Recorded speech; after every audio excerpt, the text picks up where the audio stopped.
साथियों नमोदय। आज आपसे एलर्जी के बारे में चर्चा करते हैं। एलर्जी एक बीमारी है। एलर्जी से मतलब यह है कि जो शरीर को सूट नहीं करती है, या एलर्जी वो है जो शरीर के सिस्टम को डिस्टर्ब करती है, उसे बाधित करती है, जिसके कारण शरीर में कुछ विशेष तरह के लक्षण जो है वो दिखाई देते हैं। जैसे सब्जी काटते समय या खाना बनाते समय शरीर पर चकत्ते निकलना, गैस के सामने खाना बनाते समय हल्का सांस फूलना एवं हाथ पैरों में सूजन आना, डिटर्जेंट छूते ही हाथों में लाल लाल चकत्ते निकलना या उसके अंदर कोई विशेष लक्षण दिखाई देना, सांस फूलना इत्यादि जो है एलर्जी के लक्षण होते हैं। बहुत सारे मामलों में छींकें आती हैं और लगातार 15-20 छींकें आती रहती हैं, नाक बहने लगता है और इस तरह से एलर्जी, धूल की भी एलर्जी होती है, धूप की भी एलर्जी होती है और किसी चीज़ के खाने से भी एलर्जी होती है। कई बारी कुछ एलर्जी को हाउसवाइफ डर्मेटिक्स कहते हैं। जूते, कॉस्मेटिक्स इत्यादि से भी एलर्जी होती है। खाने से भी एलर्जी होती है। कुछ चीज़ें सूट करती हैं, कुछ चीज़ें नहीं करती हैं, तो उससे भी एलर्जी होती है। उसमें छींकें आती हैं, चकत्ते आते हैं। दवाओं से भी एलर्जी होती है। तो एलर्जी के अनेक कारण हैं, लेकिन वो पता नहीं चलता है कि एलर्जी किस कारण से हुई। कुछ चीज़ों में तो आदमी समझ पाता है कि इसके कारण एलर्जी हो रही है और वो बंद कर देता है, लेकिन कुछ ऐसी भी एलर्जी है जिसके कारण जो है बहुत समय तक पता नहीं चलता है और आदमी परेशान रहता है। फिर एलर्जी की टेस्ट कराता है, फिर एलर्जी से संबंधित दवाएं लेता है। दवाओं से भी एलर्जी होती है और दवा लेना कोई अच्छी चीज़ नहीं है, अच्छी बात नहीं है, क्योंकि वो भी एक केमिकल ही होता है और केमिकल हर हाल में शरीर के को नुकसान ही देता है।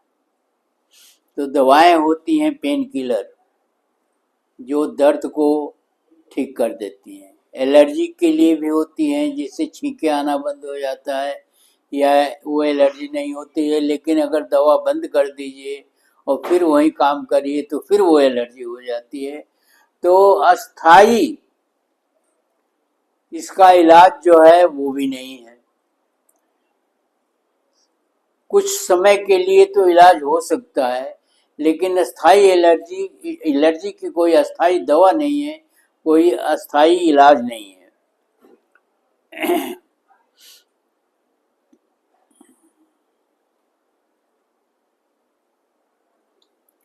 कुछ एलर्जी कुछ समय तक चलती है फिर खत्म हो जाती है।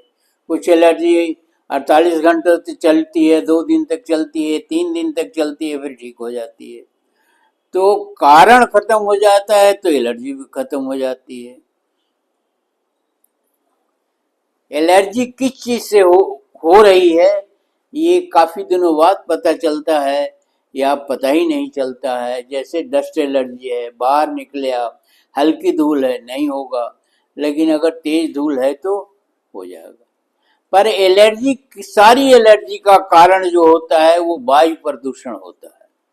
वायु प्रदूषण मतलब हवा का दूषित हो जाना, और हवा का दूषित हो जाना, हवा जरूरी है, वो नाक के थ्रू लिया जाना आवश्यक है।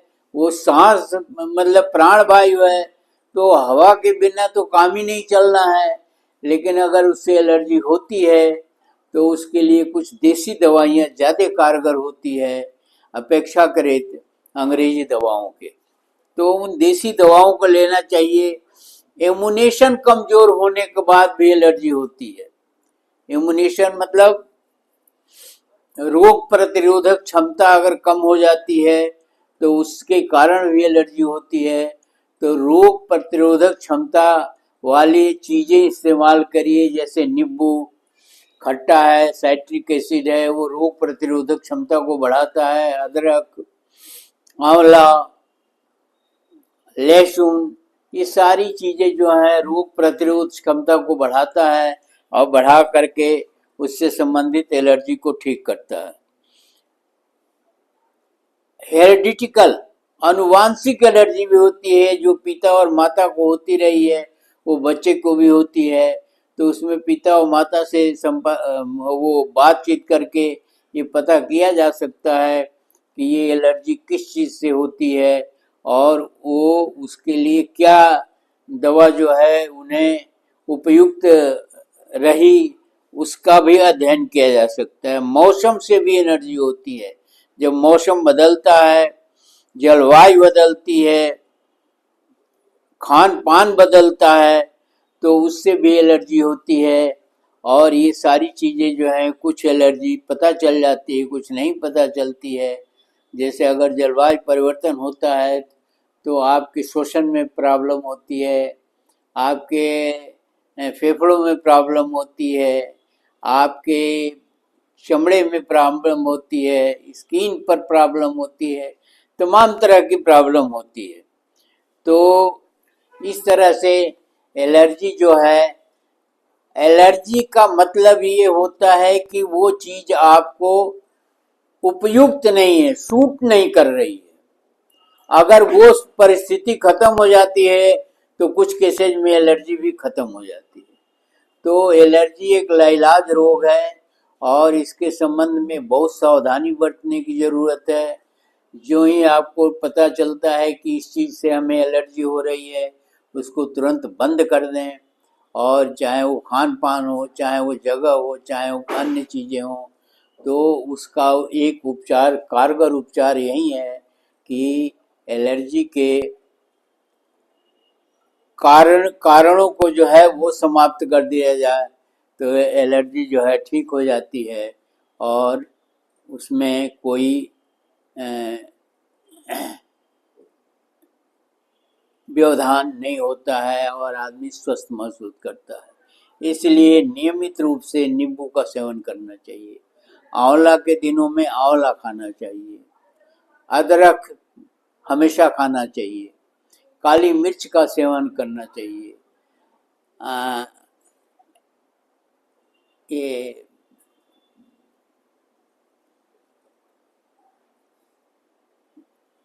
जो तुलसी के पत्तों का उपयोग करना चाहिए, पुदीना की पत्तियां की चटनी खानी चाहिए, खट्टे आम खाने चाहिए, रोग प्रतिरोधक क्षमता बढ़ाते हैं।